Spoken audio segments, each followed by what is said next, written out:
Hello everyone, I'm Brian. Today I'm reacting to Why is the World False? Swami Sarvarpyananda. So again, another topic on this. I know I read the comments that people have said on the other one.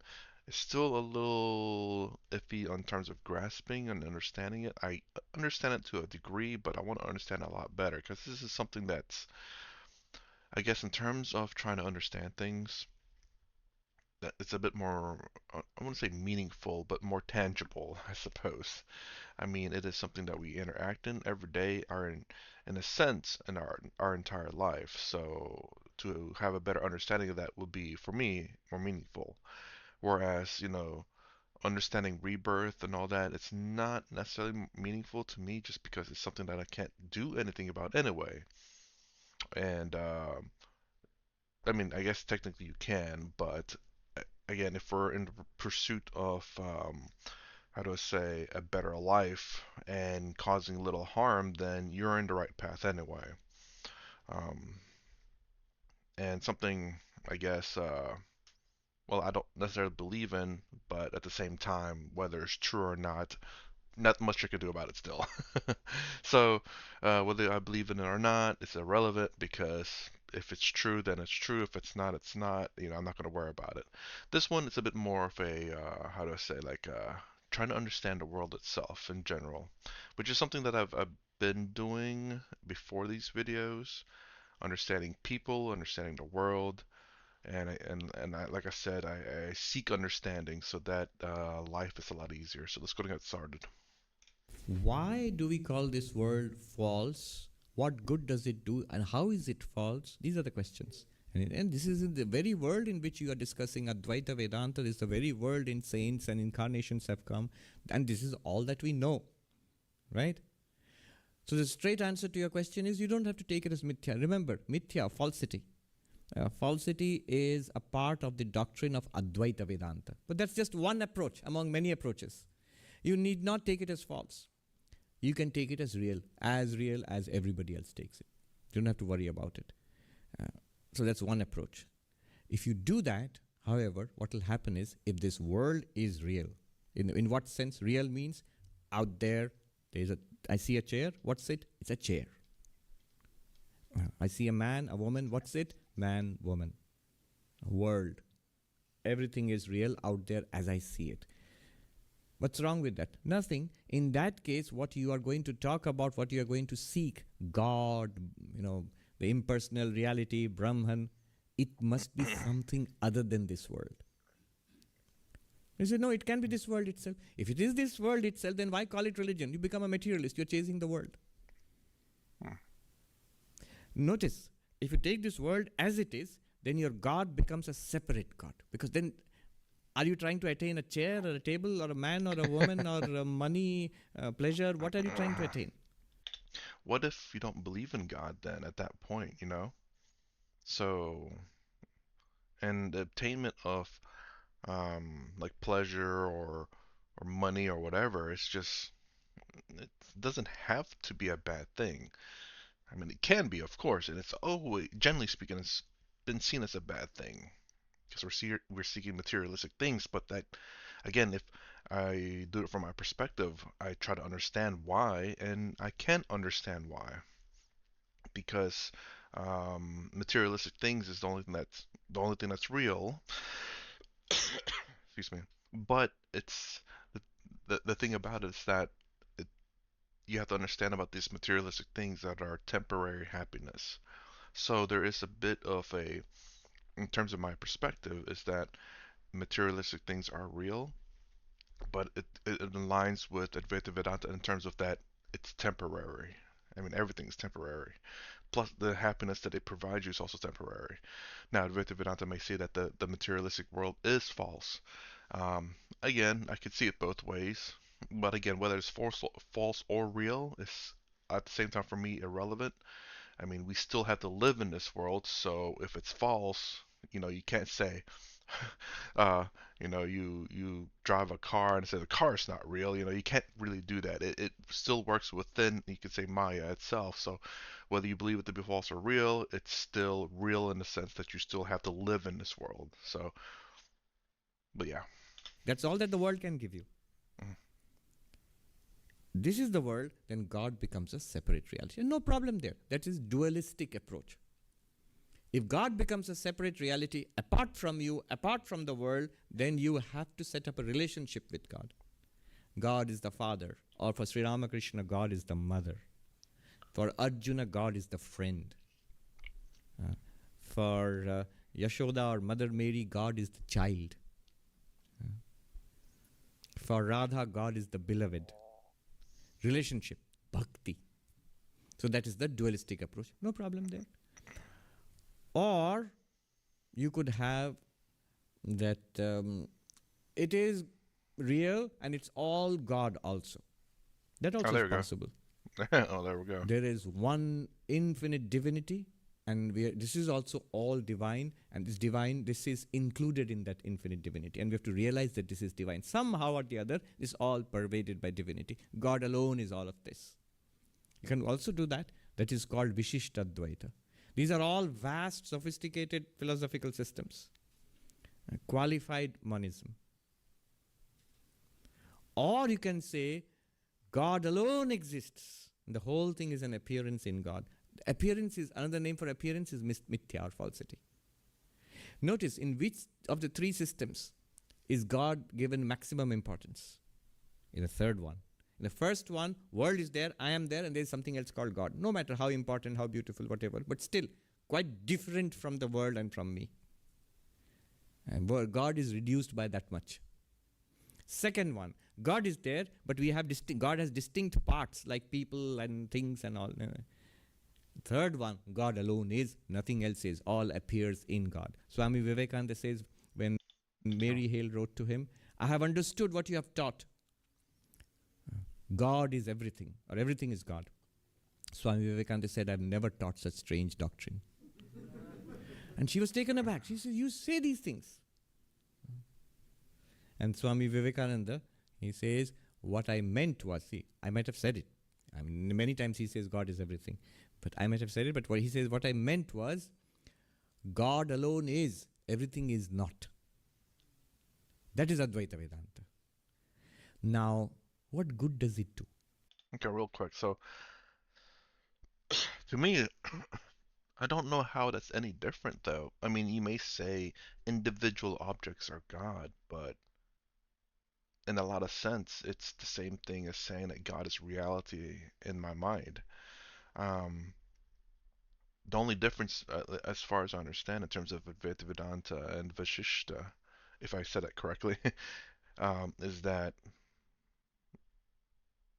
well, it's just wordings at the moment. Because, God is only real, but we have this false reality where, but in my mind, this false reality is God, so therefore it's real. It's really weird saying it's fake, but it's real. It's just confusing.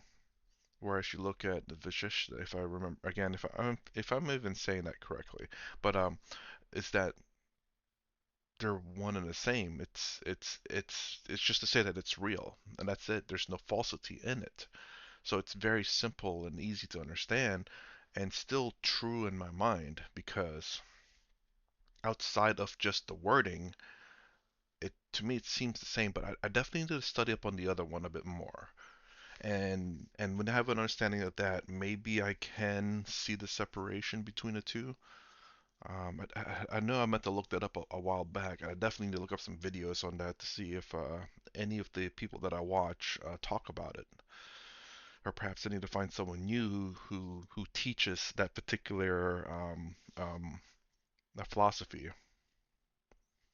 I'm sitting there trying to think too of any other things like again because I don't really know too much about the other one, but in terms of what he just said here, it's to me it's similar. It's just a wording difference.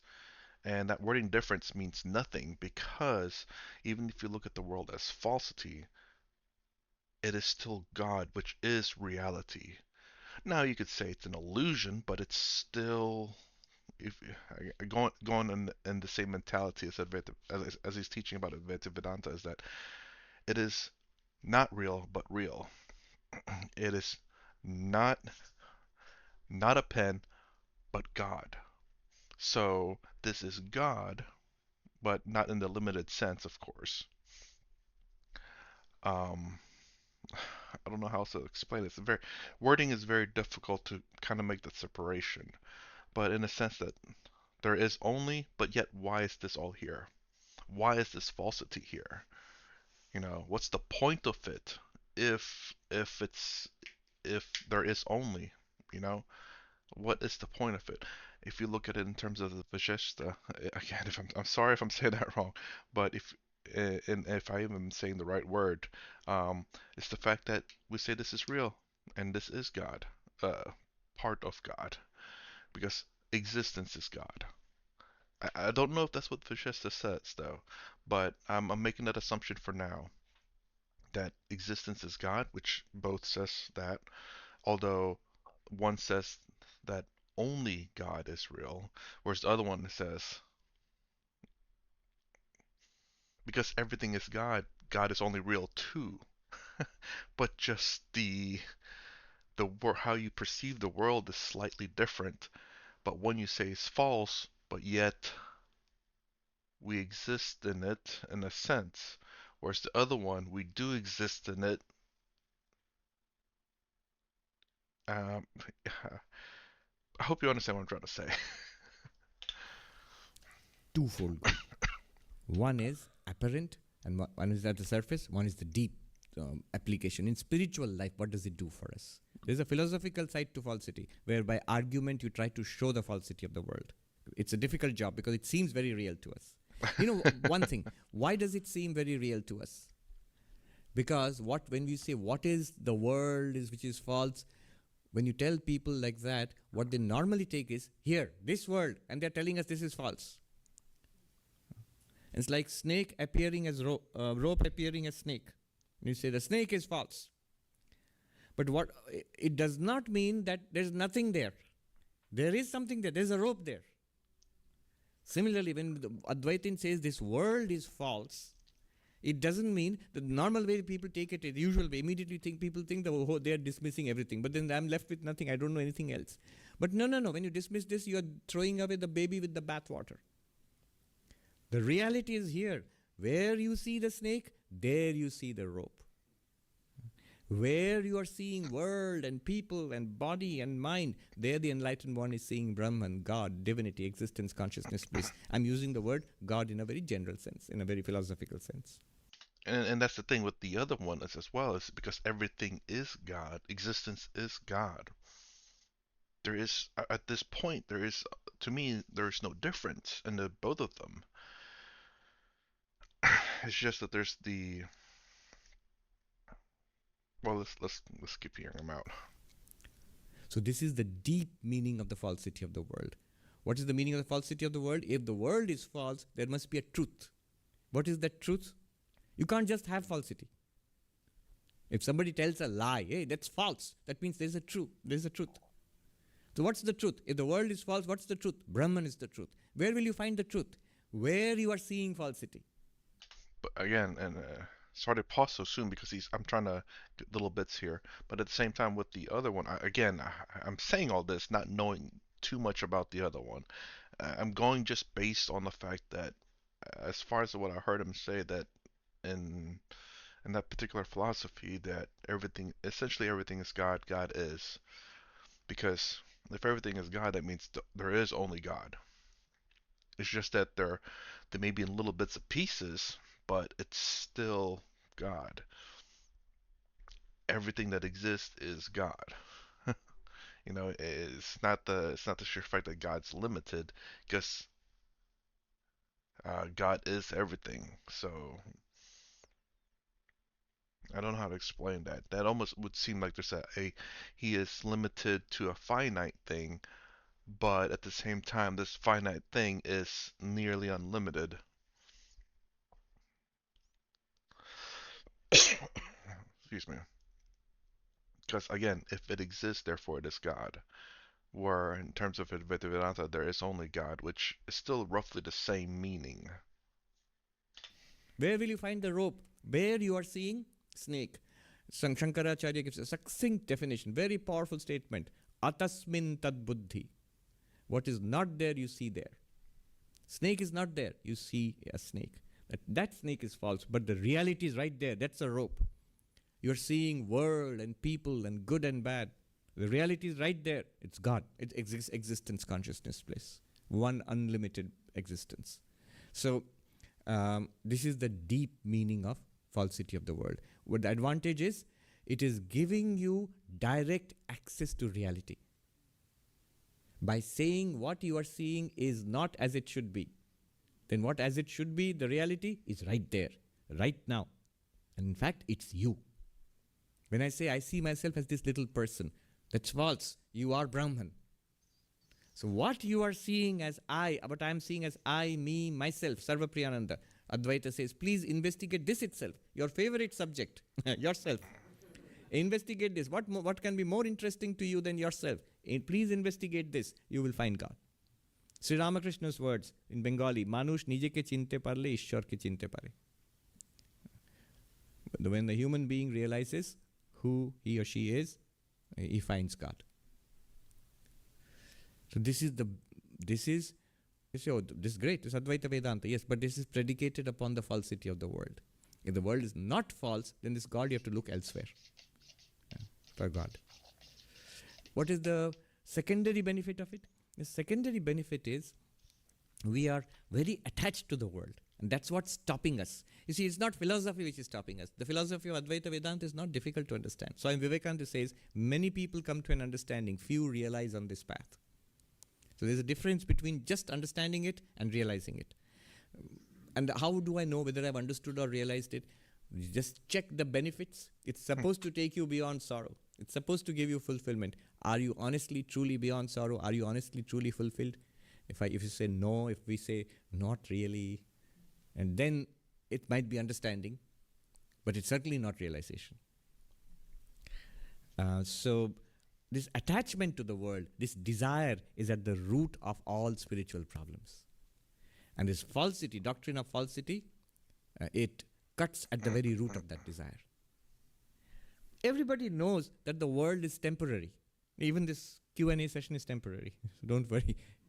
People will be like, how long is he going to go on? It's temporary. This too shall pass. This too shall pass. But that does not remove our attachment to the world. I know the cookie is temporary. Who cares? Who wants an eternal cookie anyway?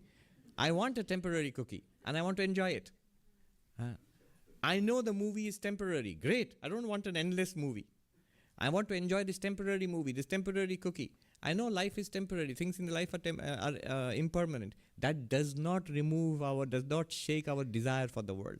But notice, the moment we clearly, honestly believe this world to be an appearance, your desire immediately disappears. Fear also disappears. Fear and desire, terror and temptation, they are predicated on supposing something to be real. Notice in the dreams, we are scared in the dreams. We are terrified or tempted in the dreams as long as we dream. When we wake up, we still remember what we saw. But we are not scared anymore. We are not terrified anymore. Why? Because the falsity has been proved. Notice a movie, horror movie, tragedy. In a horror movie, we can enjoy it, but you're not really horrified by it. A tragedy, it does not traumatize you for life. You can cry in the movie and still have aesthetic enjoyment. Why? Because falsity is proved. If it was real, I always give this example of King Kong, the great gorilla who seems to attack New York. So you can enjoy King Kong climbing the Empire State Building, huge gorilla. And people can clap and cheer and enjoy it and ooh and ah. But if a actual little monkey came into the movie theater, they would all evacuate the theater. They'll all run screaming out of the theater. Why? What's the difference between King Kong, the giant King Kong, and the little monkey? Giant King Kong is taken to be false appearance, not a source of real terror. Even the terror that it evokes is a delicious thrill. So that's the benefit, spiritual benefit of falsity of the world. But yet, again, as I say, you don't have to take it as false. There are paths, there are different paths. And by the way, it might surprise you. In Hindu philosophy, the only system which takes the world to be false is Advaita Vedanta.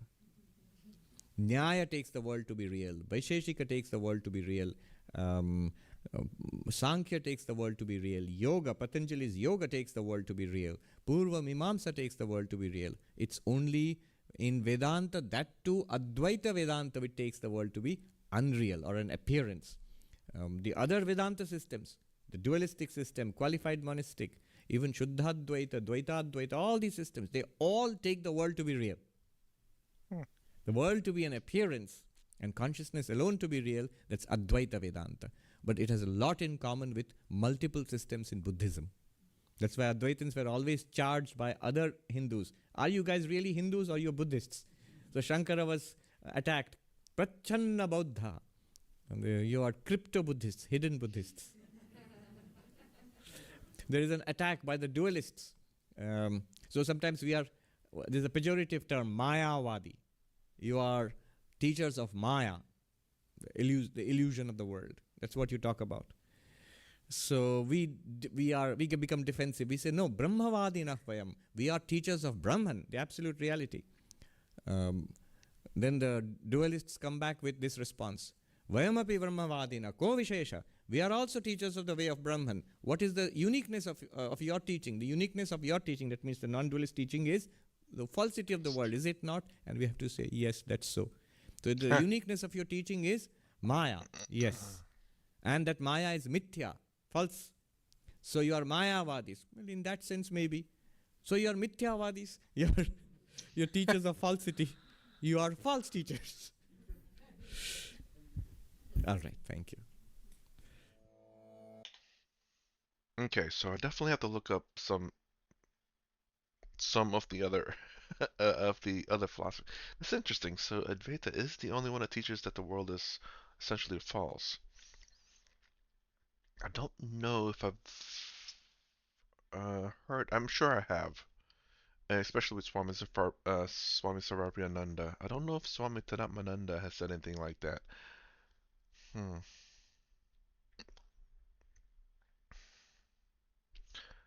But anyways, I definitely need to get out, stop being lazy or procrastinating about the other philosophy. I want to listen and learn a little bit about that one.